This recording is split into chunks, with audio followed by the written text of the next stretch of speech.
Brigitte, Oriane, bonsoir. Bonsoir. Oriane, première question. Question sur les intermittents. Hier, Muriel Pénicaud était invitée du grand jury et quand on lui demandait pourquoi le gouvernement ne demandait pas d'efforts aux intermittents, elle a répondu que c'était aux partenaires sociaux de prendre la main. Qu'est-ce que vous pensez de cette déclaration ? Je crois que ça nous a tous fait hurler. Le gouvernement, dès le départ, a dit « touchez pas aux intermittents. Touchez pas au régime des intermittents du spectacle. » Et je vais vous dire, c'est d'autant plus scandaleux, cette affirmation qui est fausse.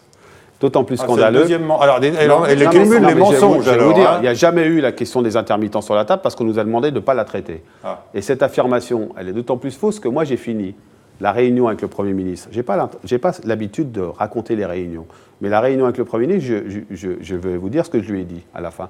Je lui ai dit, j'ai repris la parole, je lui ai dit, Monsieur le Premier ministre, Madame la Ministre, vous qui êtes des femmes et des hommes de culture, pouvez-vous nous dire dans quel festival il faut se rendre cette année ? Car nous avons bien compris que vous ne vouliez pas toucher à ce régime des intermittents, qui est aussi un régime de permittence, comme vous l'employez. Il n'y a pas eu de réponse. Je le dis, c'est autant, on peut discuter pendant des heures sur fallait-il ou pas toucher, et de telle manière le régime des annexes 8 et 10, comme on dit, c'est-à-dire des intermittents du spectacle, autant on peut le discuter, autant le fait de nous mettre ça sur le dos, c'est totalement inacceptable.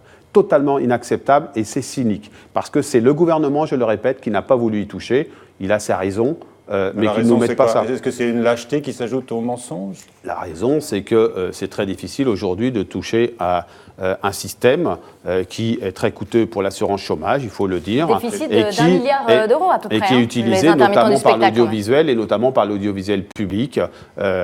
Et bien sûr, un gros déficit. Absence de courage pour traiter ce sujet. Oui, ce n'est pas qu'une question de courage, courage sans doute, et surtout la déloyauté totale dans ses propos, je le dis.